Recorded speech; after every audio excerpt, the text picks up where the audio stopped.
Subscribe करें और bell दबाएं ताकि कोई खबर रह न जाए।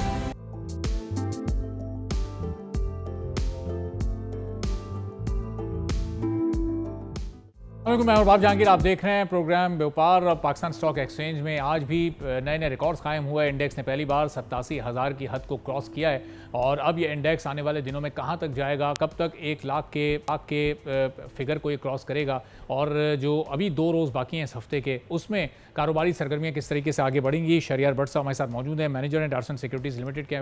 बहुत शुक्रिया शहरियार साहब, प्रोग्राम के लिए आपने वक्त निकाला। हम रोज़ इस वक्त स्टॉक मार्केट को ग्रो होते देख रहे हैं, इंडेक्स रोज़ ऊपर की तरफ जा रहा है। कब तक ये और कितना लॉन्ग टर्म ये रहेगा? कोई डाउनफॉल या कोई करेक्शन वगैरह तो इस वक्त एक्सपेक्टेड नहीं है मार्केट में? काफी ज्यादा जो है मार्केट में सॉलिड पिलर्स है जिसके ऊपर मार्केट बढ़ी है, जिसमें खासतौर पे हमारे इकोनॉमिक इंडिकेटर हैं जो वाज़ेह तौर पे पॉजिटिव साइड पे नजर आते हैं। चाहे आप करंट अकाउंट डेफिसिट की बात कर लें जो मुसलसल दूसरे मंथ पॉजिटिव साइड पे नजर आ रहा है। हमारे रिजर्व लास्ट ईयर तक हमने देखा था $3 अरब के पास थे, जो अब $11 अरब के पास हो चुके हैं। आईटी के नंबर देखें, $3 अरब से जायद की हमारी एक्सपोर्ट्स हो रही हैं। टेक्सटाइल भी ग्रो करने शुरू कर दिए हैं। ऑटो सेल्स दोबारा से बढ़ रही हैं।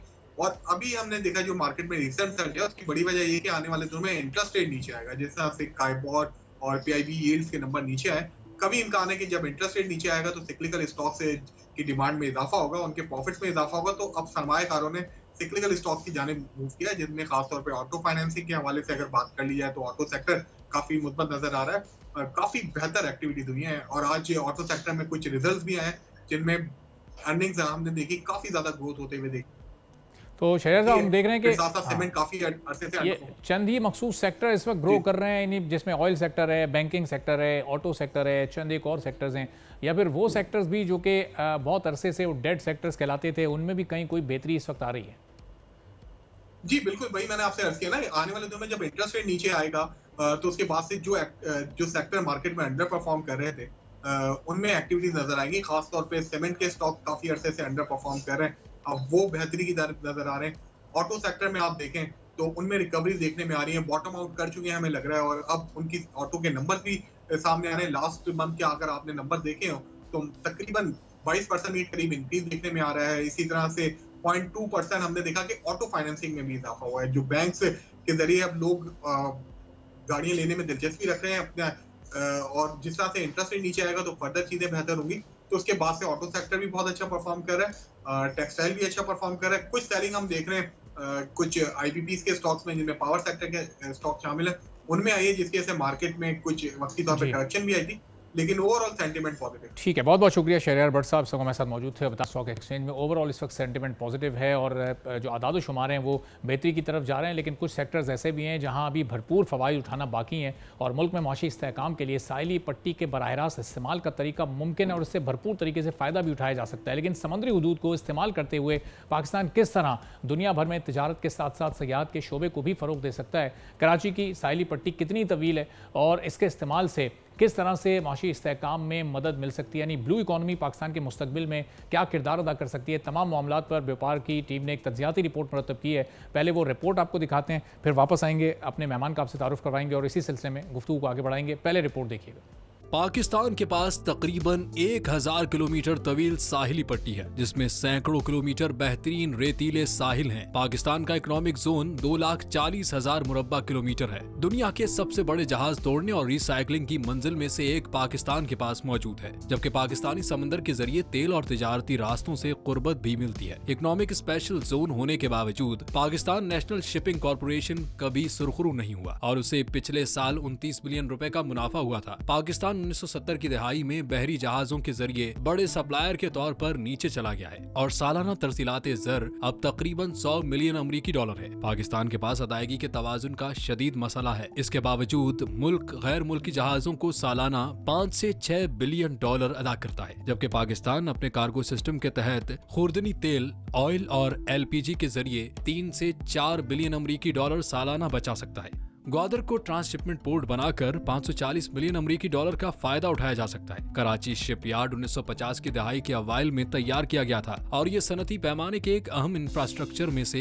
एक था। इसमें 26,000 टन तक बहरी जहाज बनाने की सलाहियत थी। ताहम 1980 की दहाई में इसमें बड़े पैमाने पर कमी वाक़ई हुई। पाकिस्तान को मौजूदा डिजाइन की तरक्की के लिए 1,50,000 तक एक बड़े शिपयार्ड की जरूरत है और साथ ही इस इलाके में चलने वाले ज्यादा टन वजन वाले बहरी जहाजों की मुरम्मत के लिए एक गोदी की जरूरत है। पाकिस्तान में तकरीबन 1 मिलियन माहीगीर 400 मिलियन डॉलर से जायद की बरामदात करते हैं, जबकि मुख्तलिफ साइज की तकरीबन 13,000 से 17,000 माहीगीरी की कश्तियां भी मौजूद हैं। सियाहत के हवाले से वर्ल्ड इकोनॉमिक फोरम की रिपोर्ट 2015 में पाकिस्तान को मजमूई तौर पर 144 ममालिक में से 125वें नंबर पर रखा गया है। कराची की साहिली पट्टी 1005 किलोमीटर पर मुश्तमिल है, जहाँ पर तैराकी, गौताखोरी, सफारी बोट्स, इको टूरिज्म, बीच होटल, शॉपिंग एरियाज और रेस्टोरेंट बनाकर सियाहत को फरोग दिया जा सकता है। आलमी GDP का 5% साहिली सियाहत के जरिए होता है। रिपोर्ट आपने देखी। वाइस एडमिरल रिटायर्ड सैयद खबर अली शाह साहब हमारे साथ मौजूद हैं, जो कि इस पूरी ब्लू इकोनॉमी के एक्सपर्ट भी हैं और फॉर्मर एम्बेसडर भी हैं मालदीव्स के। खबर शाह साहब, बहुत शुक्रिया सर प्रोग्राम के लिए, आपने वक्त निकाला। ये आप ही के शेयर करदा स्टैट्स थे, सारे आदाद शुमार थे जो रिपोर्ट में हमने शामिल भी किए हैं। तो ये पाकिस्तान में ब्लू इकोनॉमी को फ़रोग कैसे दिया जा सकता है, इसमें हम पीछे क्यों रह गए? ज़ाहिर है इसकी अपनी वजूहत हैं जो पिछले 54 सालों में हमने देखा किस तरह से हमारे जहाज़ ख़त्म होते रहे, शिपिंग और फिशिंग के मामले में हम पीछे रह गए, तो शायद टेक्नोलॉजी के मामले में भी इस वक्त हम दुनिया के बहुत सारे ममालिक से पीछे हैं। अब ये इसमें रिवाइवल कैसे हो सकता है, ये सनत अपने पैरों पर दोबारा कैसे खड़ी हो सकती है? बहुत बहुत शुक्रिया कि आपने मुझे इनवाइट किया और बहुत अच्छी आपने कवरेज दी। मैं सिर्फ ये थोड़ा सा ज़रा ऐसे कोई रिमार्क्स दूंगा जो हो सकता है आपको ज़रा कंट्रोवर्शियल लगे। पाकिस्तान का मसला जो है, मेन मसला मैनेजमेंट का है, क्योंकि हमारा जैसे आपने रिपोर्ट में भी बताया कि $5 बिलियन का आप जो है सामान लाने के पैसे दे रहे हैं। ये $5 बिलियन आप एक तरफ मुल्क में इतनी सख्त डॉलर्स की किल्लत है, तो सबसे आसान तरीका है कि आपका अपना सामान है, आप वो जहाज खरीद लें और $5 बिलियन में से कम 3-4 बिलियन डॉलर तो कमा सकते हैं। अब ये कोई मुश्किल बात तो नहीं है, ये कोई रॉकेट साइंस भी नहीं है। तो ये हुकूमत को बहुत दफ़ा ये बताया गया है कि भाई आप इसमें जो बैलेंस ऑफ पेमेंट का इशू है इसको इस तरह एड्रेस करें। अब देखें, शायद कुछ अभी फोकस इस पे आ जाए। ये पहले पाकिस्तान कर रहा था, मगर ये जैसे बहुत सारी चीज़ें पाकिस्तान में ख़राब हुई, इसी तरह ये शिपिंग को नेशनलाइज कर दिया गया और उसके बाद से शिपिंग रिकवर ही नहीं हुई पाकिस्तान। और सब कथा कलामी की माज़ा, अपनी बात मुकम्मल कीजिएगा, लेकिन ये जितना बड़ा फिगर आप बता रहे हैं, इसका मतलब कि अगर हम ये किराए ही बचा लें सिर्फ और अपने शिप्स बना लें, तो शायद हमें ये कार्गो की मद में बचाए हुए किराए के बाद IMF के पास जाने की ज़रूरत ही नहीं पड़ेगी, चूँकि इतनी रकम के लिए हम पता नहीं कौन कौन सी शराइत उनकी मान रहे होते हैं। आप यकीन नहीं करेंगे कि इथोपिया जैसे अफगानिस्तान है हमारे साथ, इथोपिया उसके पास समुंदर नहीं है, उसने ये रूल बनाया हुआ है कि जो इथोपिया के लिए इंपोर्ट्स होंगी वो सारी जो है वो इथोपिया के जहाज़ उसको पिक करेंगे। उसकी वजह से उसके जो जहाज़ हैं वो पाकिस्तान से ज़्यादा हैं। हमने क्या किया हुआ है कि जो जैसे आपने ऑयल ख़रीदा, आपने गैस खरीदी, आपने और 10 कोयला बहुत आ रहा है पाकिस्तान में आजकल, तो आप आराम से ये कर सकते हैं जी कि आपका जो कोयला है ये हमारे जहाज़ उठाएंगे। तो अब हम ये कहते हैं जी कि आपका कोयला भी आपका, जहाज़ भी आपका, और वो जहाज़ कराची आए और डिस्चार्ज करे। उससे जो है वो एक तो इसमें प्राइस बहुत बढ़ जाती है और आपको फॉरेन एक्सचेंज बहुत देना पड़ता है। ये तो ऐसी चीज़ है कि आप आराम से, आप बैंक भी लोन दे देंगे आपको, अपने जहाज खरीदें, सेकंड हैंड जहाज खरीद लें, और ये आपका 30-35 साल का आपको पता है। और साहब, ये जहाज खरीदने की जरूरत क्यों पड़ रही है? हम तो 1970 में हमारे पास कोई 71 या 72 जहाज थे, और आज जब हम 2024 में तो हमारे पास 11 जहाज या 12 जहाज बाकी रह गए। जो 60 जहाज थे ये कहाँ गए? ये बढ़ने चाहिए थे कोई 60-70 जहाज, अब 100 से ज़्यादा होना चाहिए था हमें। भारत के पास हम देख रहे हैं 2000 जहाज़ हैं, बांग्लादेश 80 से ज़्यादा जहाज़ों के साथ इस वक्त मौजूद है। हमारे पास से ये जहाज़ कहाँ चले गए और ये वापस किस तरह आएंगे?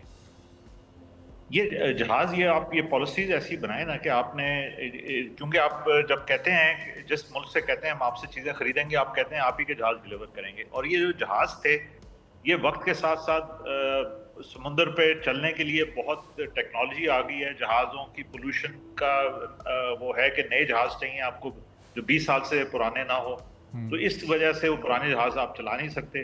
तो ये कोई इतने आप बड़े महंगे जहाज़ नहीं है जो आपका आराम से आप खरीद भी सकते हैं। और आपका इससे और एक बहुत बड़ा फ़ायदा है कि फिलीपींस जो है $8 बिलियन कमाता है सिर्फ अपने जो उसके समुद्र पे उसके लोग काम करते हैं।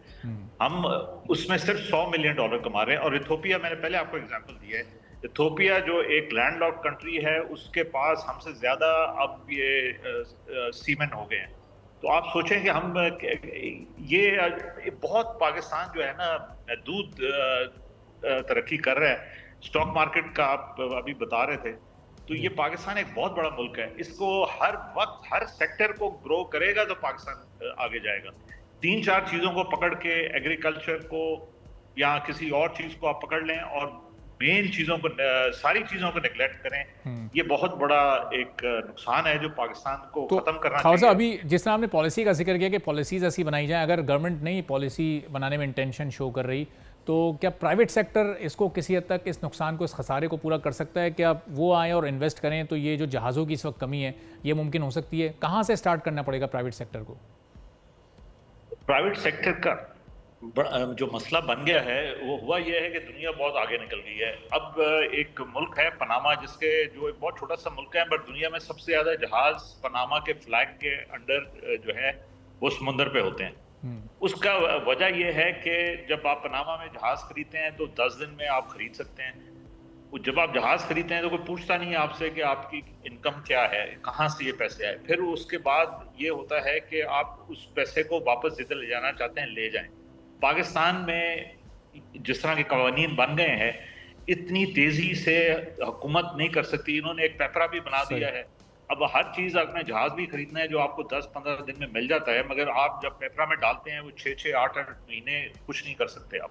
तो इस वजह से जो हमारे जो कानून हैं, इन्होंने इस तरह के बनाते हैं कि एक साइज जो है ना वो सब पे लगा देते हैं। उसकी वजह से कई सेक्टर्स में हो सकता है करप्शन थोड़ी सी रुकती हो, बट कई सेक्टर्स बिल्कुल डेड हो जाते हैं, बिकॉज उनमें वो एक तेजी जो आती है, जो एक टाइम में चीजें करनी होती हैं, वो पॉसिबल नहीं रहती। तो साहब चलें, अब ये शिपिंग के मामले में जो पॉलिसीज़ हैं वो हाई लें, चलें, वो समझ आता है, वो पॉलिसीज़ गवर्नमेंट की इतनी सूटेबल नहीं है। लेकिन फिर फिशिंग है ब्लू इकॉनमी में, फिर मिनरल्स हैं जो कि समंदर में छुपी हुई मादनियात है, उसको निकालने में भी हम पीछे हैं, उसको भी हम नहीं सही यूटिलाइज़ कर पा रहे। फिर टूरिज़्म है, मुख्तलिफ ममालिक में हम समंदर में कंस्ट्रक्शन होते हुए और उसके ज़रिए लोगों को वहाँ का रेवेन्यू जनरेट करते हुए देख रहे हैं। तो ये उस तरफ हमारी सोच नहीं है, इंटेंशन नहीं है। ये सब हम कैसे ये फ़वाइद हासिल कर सकते हैं? मैनेजमेंट का प्रॉब्लम है। मैं हर जगह यही कहता हूँ। अभी आप देखें ना, हमारे जो, मैं मालदीव में पाकिस्तान का सफीर था, मालदीव का कुछ भी नहीं है वहाँ पर। $13,000 पर कैपिटा है, पाकिस्तान का अभी $1,400 है, और उनका चीन से ज्यादा है, तुर्की से ज्यादा है, सिर्फ मैरीटाइम टूरिज्म पे। उनके पास कई जगह सैंड नहीं है जहाँ पे बीचेस, वो बाहर से सैंड इंपोर्ट करके बीच बनाते हैं। हमारे जो साहिल है इतना खूबसूरत है बलूचिस्तान का। और हमने क्या किया हुआ है कि एक पहले मिसमैनेजमेंट, अभी एक और शुरू हो गया है कि हर चीज पे आपको एक सिक्योरिटी क्लियरेंस लेनी पड़ती है। अब वो जब आप सिक्योरिटी क्लियरेंस के लिए डालते हैं तो वो पड़ी रहती है। अब इस तरह कोई इकोनॉमिक एक्टिविटी तो नहीं हो सकती कि आप पैसे लाना चाहते हैं, आप बनाना चाहते हैं, मगर तो आप खान साहब ज़रा थोड़ा, चूंकि आप मालदीव्स में भी रहे, वहाँ का अगर आप थोड़ा आंखों देखा हाल ज़रा बताएं कि वहाँ के लोग किस तरह यूटिलाइज़ करके वो 13,000 पर कैपिटा अपनी इनकम पर पहुँच गए। चूँकि पाकिस्तान में भी वो साहिली पट्टी एक बहुत तवील है, लेकिन यहाँ हम देख रहे हैं कि उस तरह से नहीं फ़ायदा उठाया जा रहा। उन लोगों ने ऐसा क्या मुख्तलिफ किया है? उन्होंने जो उनका साहिल था, वो उन्होंने को अल्लाह ताला ने एक समुद्र दिया था जो बड़ा साफ सुथरा था, नीचे कोरल था। हमारे भी ये जैसे चुन्ना आइलैंड है, उसके पीछे कोरल है, और स्तोला के पीछे कोरल है। उन्होंने वहां पर, अब सर्दियां जब बहुत ज्यादा होती हैं, जैसे हमारे इधर कजाकिस्तान वगैरह में -30, जब आप उधर से 1.5 घंटे की फ्लाइट पे उधर पहुंचते हैं जहाँ पे +25 है और ब्यूटीफुल बीच हो सामने, तो वो एकदम हर आदमी का दिल करता है। फिर उन्होंने मार्केटिंग की, बट ये उनकी काविश जो है 25-30 साल कंटिन्यूस ग्रोथ उनकी चली है। $100 पर कैपिटा से स्टार्ट हुए हैं और $13,000 इस वक्त। यानी वो टूरिज्म पर उन्होंने काम किया, वहाँ टूरिस्ट आते हैं, मुख्तलिफ ममालिक से लोग आते हैं, घूमते फिरते हैं। जी, सारे टूरिस्ट उनके। हमारे पास तो अभी हम सिर्फ यही कर रहे हैं, जैसे आप नॉर्दर्न एरियाज में जाएं, गिलगित बूम कर रहा है, नारायण कागज जाएं बूम कर रहे हैं, एक आप इधर कश्मीर चले जाएं टूरिस्ट, और कराची के बेताशा टूरिस्ट। हम इधर डाइविंग करना चाहते हैं तो कोई वो कहते हैं जी कि डाइविंग नहीं कर सकते आप, कोई कहता है जी कि सिक्योरिटी रिस्क है, पहले आप खत लिखें, वो ऐसे प्रोसीजर्स बनाए हुए हैं। पूरा पंजाब आप सोचें समुद्र पे आके हॉलीडेज अगर गुजारने को तैयार है, अगर हम छोटे छोटे ये बना दें तो आप सोचें जो इकोनॉमिक एक्टिविटी इस वक्त जो लोग रिच हो रहे हैं, नारायण कागान में 1000-2000 होटल बने हुए हैं, गिलगित में बूम हो रहा है, तो ये साइली पट्टी पे क्यों नहीं हो सकता? पहले होता था, हमने ही खराब किया। अब इसको ये मैं तो ये प्रोविंशियल हुकूमतों की नाअहली कहूंगा कि वो इसको देख नहीं रहे। बड़े आराम से छोटे छोटे मॉडल गेस्ट हाउसेस बनाएं, वो एक दफा वो चल पड़े तो इंटरनेशनल टूरिस्ट भी आना शुरू हो जाएगा। डाइविंग, इतने पाकिस्तानी बाहर जाके डाइविंग करते हैं, इधर आपका एक डाइविंग सेंटर नहीं है। इंडिया भरा हुआ है, ईरान आपके साथ भरा हुआ है डाइविंग सेंटर से। यहाँ पे वो आप रूल्स बनाए, कोई उस पर किसी मिनिस्ट्री को भेजें, कोई अप्रूवल नहीं आता, अगर अप्रूवल आ जाए तो कोई स्टे ऑर्डर लेके बैठ जाता है। तो बड़ा ही मैनेजमेंट का प्रॉब्लम है, बहुत सख्त। तो इसको जब तक हम खत्म नहीं करेंगे और इसको आज़ादी दें लोगों को, गवर्नमेंट बिल्कुल कम हो, लोगों को आज़ादी दें, जो लोकल उधर हैं वो खुद ब खुद ये चीज़ें निकालेंगे और बेहतरीन। अभी आप क्या कर रहे हैं, लोगों का दिमाग बंद कर रहे हैं, आप उनको रेगुलेशंस में इतना डाल रहे हैं कि वो अपना दिमाग लगा ही नहीं रहा। और सब जो फिशिंग हो रही है इस वक्त वो तो लोग कर रहे हैं इंडिविजुअली भी और कंपनीज के साथ कनेक्ट होकर भी, लेकिन उसमें भी हम देख रहे हैं कि हम बांग्लादेश और इंडिया से और बाकी तमाम ममालिक से इंटरनेशनली प्राइस में भी पीछे हैं, क्वालिटी में भी पीछे हैं। तो ये फिशिंग के मामले पर हम क्यों लैग कर रहे हैं? क्या स्टॉक खत्म होता जा रहा है डीप सी में, या वो उसको हम सही तौर पर यूटिलाइज नहीं कर पा रहे, या टेक्नोलॉजी हमारे पास मौजूद नहीं है? क्योंकि हम बोट्स पर यहाँ की देखते हैं बर्फ़ का इस्तेमाल हो रहा होता है, दुनिया भर में फ्रीज़र रखे हुए होते हैं बोट्स पर उस फिश की या सी फूड की क्वालिटी को बरकरार रखने के लिए। आप देखें ये बिल्कुल, आप जैसे मालदीव का उधर का जो ट्यूना फिश है वो माइग्रेटरी फिश है, वो उधर भी आती है इधर भी आती है। अच्छा, हम क्या करते हैं, हमने वो जो नेट बनाए हुए हैं उसको गुजा नेट कहते हैं, वो जब हम करते हैं वो हम छोटे छोटे फिश पकड़ के ना, किडी फिश, वो हम वो चिकन फीड बना देते हैं। वो फिश को नहीं पकड़ते उस वक्त, वो फिश को ग्रो करने देते हैं। हमारी जो छोटी सी फिश होती है वो थोड़े अरसे में 5 पाउंड 6 पाउंड की, जो हम $1 की करते हैं वो $25 की बेच देते हैं। फिर वो क्वालिटी ऑफ फिश को वो नेट नहीं लगता, वो उसको पकड़ते हैं ऐसे तरीकों से कि उसमें डैमेज नहीं होता।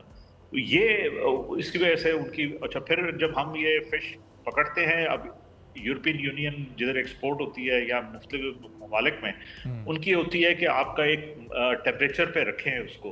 हमारे पास फ्रीजर्स नहीं होते बोट पे, वो जो बर्फ है उसका पानी साफ नहीं होता, उसकी वजह से वो जब उनके हेल्थ कमिश्नर्स आते हैं वो पास नहीं करते।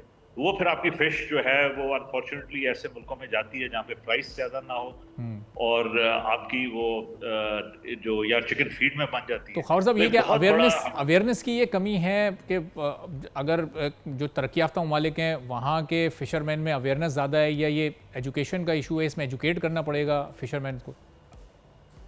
ये लोगों को एजुकेट करना पड़ेगा। और सबसे बड़ा सिस्टम ज़रीफ़ी ये है कि आप पंजाब में जाएं तो आपके जो फार्मर है उसको बेतहाशा लोन्स दे देते हैं। पाकिस्तान में फिशरमैन को कोई लोन नहीं देता, उस बेचारे को ना कोई गवर्नमेंट सपोर्ट होती है। जैसे आपकी उधर ट्यूबवेल पे सब्सिडी है, फर्टिलाइजर पे सब्सिडी है। फिशरमैन जो इंतहाई मुश्किल काम है, उसकी ना बोट को इंश्योर करता है कोई, ना उसको कोई आगे लोन देता है कि वो अपनी फिशिंग कर सके। तो इस तरह की जो फैसिलिटीज़ हैं, एक मैं समझता हूँ एक सुतेला सलूक हो रहा है ये जो साइली पट्टी के साथ। इनको ये बहुत ख्याल करना चाहिए, बैंक्स को भी करना चाहिए। वो एक घिसे पिटे फार्मूले पे चल रहे हैं, इसमें इनको करेंगे तो आप सोचें नौकरियां कितनी निकलेंगी। यही बोट्स, यही टूरिज्म, पूरा आपका कोस्टल बेल्ट जो है, दुनिया में सबसे अमीर लोग जो हैं वो कोस्ट पे रहते हैं। हमारा ऑपोजिट हो गया है, बिकॉज हम जो है उस पर कुछ करना ही नहीं देते। तो ये हमें जो है बैठ के सोच के और जल्दी करना पड़ेगा। इतनी सुस्ती से आपका बहुत ये शुक्रिया कि आपने इस इम्पोर्टेंट टॉपिक को लिया है। और खाली स्टॉक एक्सचेंज से कुछ नहीं होना चाहिए, बल्कि हर महकमा पाकिस्तान का तरक्की करे, तभी मुल्क आगे जाएगा। खवाली शाह साहब, ये अब मिनरल जो इस वक्त ज़ेरे ज़मीन समंदर मौजूद हैं, बहुत सारी ऐसी कीमती धातें हैं जिसमें कोबाल्ट भी है, मैंगनीज़ हैं और कई ऐसी धातें जिनसे दुनिया के दीगर ममालिक फ़ायदा उठा रहे हैं, हम इनमें भी अभी पीछे दिखाई दे रहे हैं। तो यहाँ हमारे पास क्या टेक्नोलॉजी वाइज अभी हम पीछे रह गए हैं, या दुनिया के दूसरे ममालिक की तरह हम इससे भी क्यों नहीं फ़ायदा उठा पा रहे हैं? लोगों में इसकी भी अवेयरनेस ही नहीं है, कि पता ही नहीं है इस वक्त जो जिम्मेदारान हैं उनको कि समंदर के नीचे क्या कुछ छुपा हुआ है, क्योंकि ज़ाहिर है जो सी फूड है उसका स्टॉक तो वक्त के साथ साथ आहिस्ता आहिस्ता कमी की तरफ जा रहा है। ये आपने पाकिस्तान एक इम्पोर्टेंट कॉन्सेप्ट है EEZ, एक्सक्लूसिव इकोनॉमिक जोन। ये पाकिस्तान का 2,40,000 स्क्वायर किलोमीटर की जगह है जो पाकिस्तान की कोस्ट के साथ है। इसमें पाकिस्तान, अगर आपने ऑयल है, मिनरल है, जितना भी है वो फिश है, वो पाकिस्तान की है।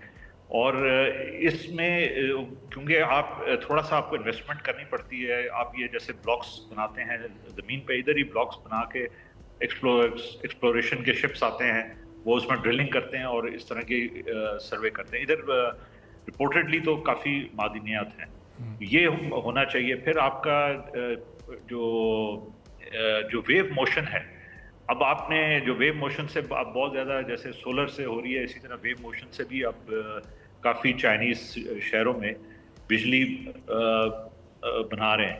तो वो हमारे साइंटिस्ट जो हैं वो भी नापैद होते जा रहे हैं।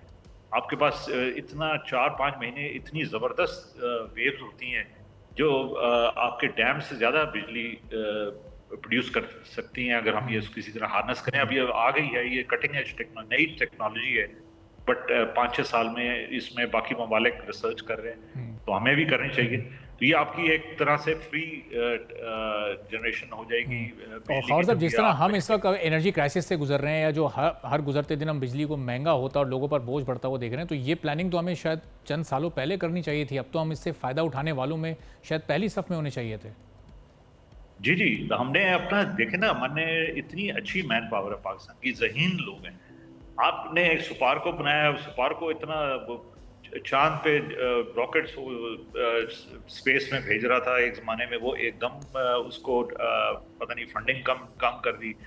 जो आपकी जो साइंस की यूनिवर्सिटीज़ हैं, वो आप उनको फंडिंग रिसर्च करने की, तो जब तक आप अपने साइंटिस्ट, फिर आप हर चीज़ जो है अगर आप एज ए कंज्यूमर नेशन आप कर रहे हैं, तो आपको जितना बड़ा मुल्क है, आपको अपने साइंटिस्ट बनाने चाहिए, अपने तालीमी इदारे इस तरह के करने चाहिए कि ये जो आप बात कर रहे हैं, जो अपनी रिसोर्सेज हैं, इससे आप इतना कुछ कर सकते हैं। पाकिस्तान में वाहिद कंट्री है जो इतना अच्छा इसकी कोस्ट लाइन, बिल्कुल।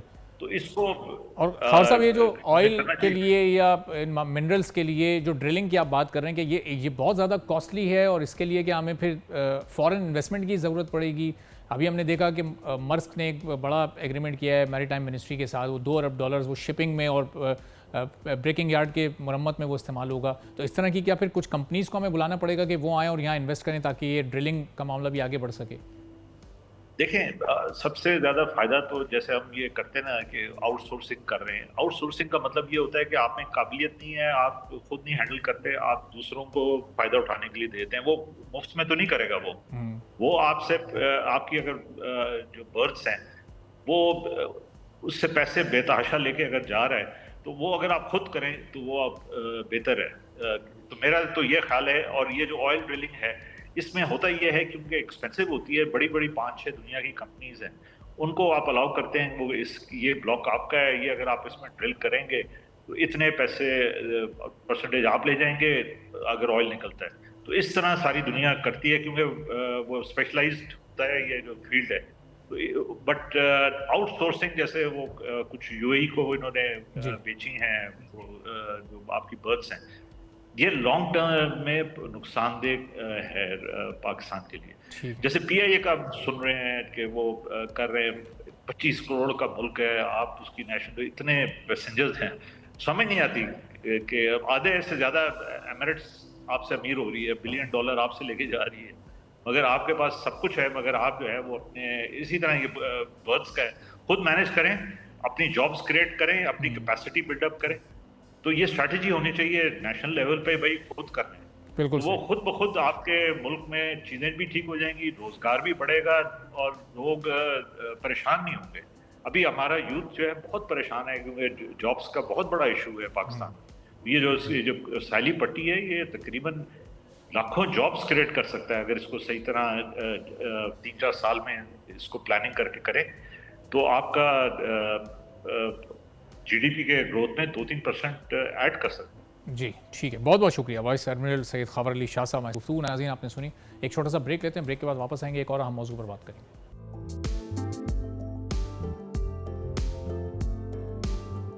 एक बार फिर आपको प्रोग्राम में खुशामदीद कहेंगे। और एशियाई तरक्याती बैंक की जानिब से पाकिस्तान से मुतालिक और पाकिस्तान के बड़े शहरों से मुतालिक एक बड़ा दावा किया गया है। और एशियाई तरक्याती बैंक की रिपोर्ट है कि अब पाकिस्तान के जो बड़े शहर हैं उसमें उनमें अट्रैक्शन कम हो रही है, उसमें माहौलियाती आलूदगी बहुत ज़्यादा बढ़ रही है, आबादी बहुत ज़्यादा तनासब से बढ़ रही है। तो आने वाले दिनों में यहाँ पर ज़िंदगी गुजारना मज़ीद मुश्किल तर होता जाएगा। 2030 और 2050 तक के जो दो बड़े फिगर्स इस वक्त कोट किए गए हैं, पिछली 2 दहाइयों में कराची की आबादी में दुगना इजाफा हो चुका है, डबल ये हो चुकी है, जबकि लाहौर की आबादी 138% बढ़ चुकी है। तो इस हिसाब से जो वसाइल हैं, जो रिसोर्सेज हैं, ज़ाहिर है उसमें नहीं इजाफा किया जा रहा। जो पानी है, जो बिजली है, उसके मसाइल किस तरह से इन शहरों में मौजूद हैं। और आने वाले दिनों में अब ये मुल्क की मईशत पर किस तरह से आबादी असरअंदाज हो सकती है। अगर हमारी इकॉनमी मज़ीद ग्रो नहीं करती तो इतनी बड़ी आबादी के साथ इस मुल्क को चलाना कितना बड़ा चरम। गुफ्तगू करेंगे मिर्ज़ा इश्तियाक बेग साहब, माहिर माशियात हमारे साथ मौजूद हैं। तो इश्तियाक साहब, अभी हम जब 2024 में खड़े हैं तो हम एनर्जी क्राइसिस को भी फेस कर रहे हैं। हमारा टैक्स का निज़ाम भी अभी कोई बहुत अच्छा और मौसर नहीं है। हम माहौलियाती आलूदगी के भी मसाइल को अभी फेस कर रहे हैं। लेकिन जब आने वाले सालों में बहुत तेज़ी के साथ ये आबादी बढ़ती जाएगी तो ये मसाइल तो बड़े चैलेंज के तौर पे हमारे सामने मौजूद होंगे। कोई तैयारी इस वक्त मौजूदा हुकूमत या पिछली हुकूमतों के थिंक टैंक्स ने कर रखी है इस सिलसिले में? देखिए, थैंक यू सो मच जी। देखिए, टू बी वेरी फ्रैंक, मैं आपको बतलाऊं कि इस वक्त ये बहुत बड़ा एक हमारा अलमिया है कि हमारी आबादी इस वक्त दुनिया में पाकिस्तान पहले या दूसरे नंबर पे है जिसकी आबादी सबसे ज़्यादा बढ़ रही है। और दूसरे ममालिक हैं, उन सब ने अपनी आबादी के ऊपर कंट्रोल किया है, बट पाकिस्तान जो है वो इसके ऊपर कंट्रोल नहीं कर सका। और आबादी अब इस तेज़ी से बढ़ रही है कि आने वाले वक्तों में पाकिस्तान का जो मसला होगा, जो सबसे बड़ा मौशी मसले से भी ज़्यादा होगा, वो हमारी आबादी का मसला होगा। क्योंकि हमारे पास वो रिसोर्सेज भी नहीं है, हमारे पास वो इंफ्रास्ट्रक्चर भी नहीं है, हमारे पास पानी के मसाइल होंगे, हमारे पास जो है गंदम के मसाइल होंगे, हमारे पास हम उनको फीड नहीं कर पाएंगे।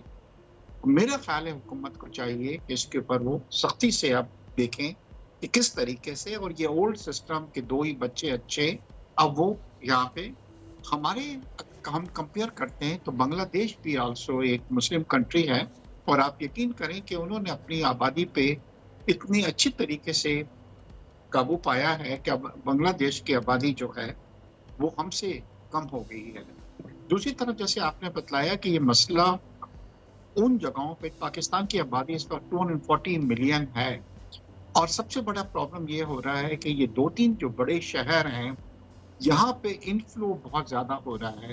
यानी कि जितने भी छोटे देहात हैं, छोटे शहर हैं, वहां से लोग सब जॉब की तलाश के अंदर जो हैं वो कराची की तरफ आते हैं या फिर लाहौर की तरफ। कराची में ये बहुत ज्यादा हो रहा है और जिसकी वजह से अब हमारा इंफ्रास्ट्रक्चर जो है वो बिल्कुल चोक हो चुका है। चाहे वो आप सड़कें ले लें, चाहे आप ट्रैफिक देख लें। अच्छा, जब आपका इस तरीके से शहर इतने ज्यादा गुंजान हो जाते हैं तो आपकी लॉ एंड ऑर्डर की सिचुएशन भी जो है वो बढ़ जाती है जी। दूसरी सबसे बड़ी प्रॉब्लम जो आ रही है वो यही आ रही है कि जैसे आप देख रहे हैं कि इलेक्ट्रिक जो है, जो वो पूरे कराची को अब जो है वो कैटर नहीं कर पा रही है। और ये लोड शेडिंग का मसला जो चल रहा है, कई कई जगहों पे 12-12, 14-14 घंटे जो है वो लोड शेडिंग करनी पड़ती है।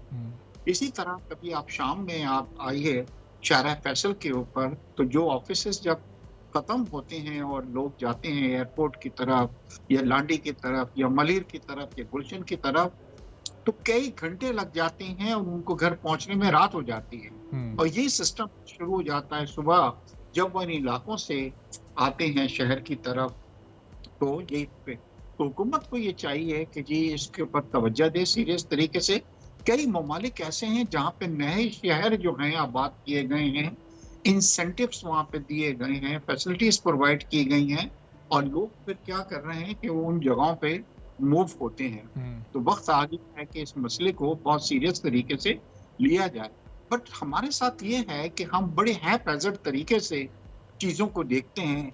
पानी का मसला आ गया तो फिर हम पानी के लिए निकलते हैं, ग़िज़ा का मसला आ गया तो फिर हम ग़िज़ा की तरफ जाते हैं। हमारी कोई प्रॉपर प्लानिंग नहीं है। और अब अफ़सोस ये हो रहा है कि ये जो रिपोर्ट आई है, ये एक फ़ॉरेन अदारे से आई है, जिन्हें हमारी मुश्किलात नज़र आ रही हैं। मगर क्या पाकिस्तान में कोई ऐसी मिनिस्ट्री है या कोई ऐसा इदारा है जिसने वार्न किया हो कि आने वाले वक्त के अंदर पाकिस्तान को किस तरह की सूरत हाल का सामना करना पड़ सकता है? सही।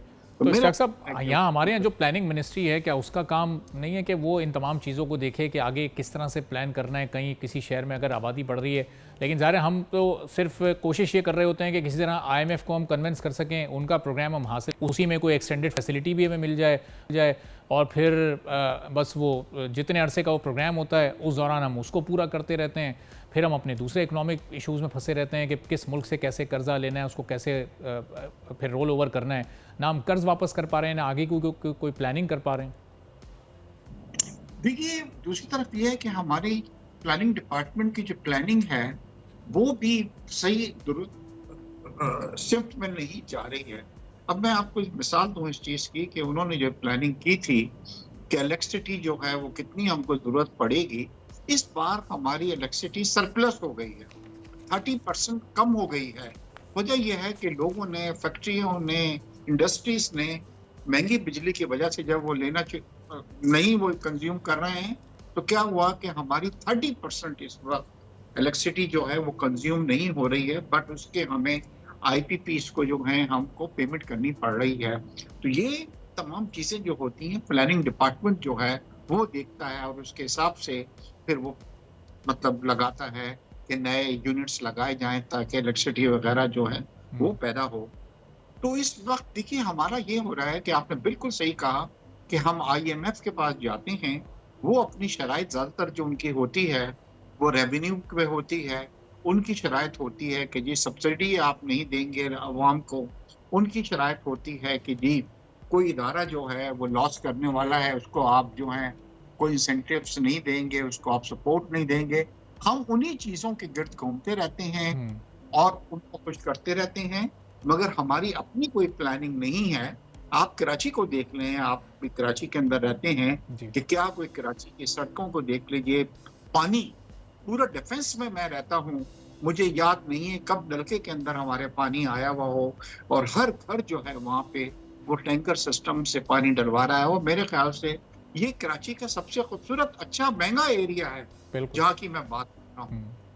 तो मेरे ख्याल से प्लानिंग का हमारा फुकदान है और हुकूमत को अब मेरे ख्याल से, क्योंकि अभी तो ये बड़ी आईनी तरमीम के अंदर हुकूमत जो थी वो बिजी थी, अब मुझे उम्मीद है कि बेयकीनी जो है उसकी सूरत हाल का खात्मा हुआ है, जिसके मईशत पे भी हमारे असर पड़ेंगे। रीजन ये होता है कि जब रोजाना हमारी ये रूमर्स उड़ रही होती हैं कि 2 महीने बाद ये हुकूमत जा रही है, तो आदमी बड़ी प्लानिंग करता हुआ जो डिपार्टमेंट होते हैं वो कहते हैं कि जी अभी हमने कोई प्लानिंग का कोई दिया, 4-6 महीने बाद ये हुकूमत चली जाएगी क्योंकि रूमर्स उड़ी हुई हैं, फिर दूसरे आएंगे, उनका प्रायोरिटी जो होगी वो डिफरेंट होगी। मगर एक अच्छी पॉजिटिव चीज ये हुई है कि अब हर आदमी ये कह रहा है कि मईशत में इस्तेकाम आएगा, क्योंकि सबको ये बिल्कुल पता है। देखते हैं इश्तियाक साहब कि ये वाकई अमली तौर पर हो पाता है नहीं हो पाता। आज चूँकि वक्त की थोड़ी कमी है, इंशाल्लाह आपको आने वाले दिनों में भी इस मौजू पर ज़हमत देंगे और फिर एक तफसीली नशिस्त भी लगाएंगे। बहुत इश्तियाक बेग साहब हमारे माशात हमारे साथ मौजूद थे, गुफ्तगू आपने सुनी। इसी के साथ आज के प्रोग्राम से इजाज़त दीजिए, अल्लाह हाफ़िज़।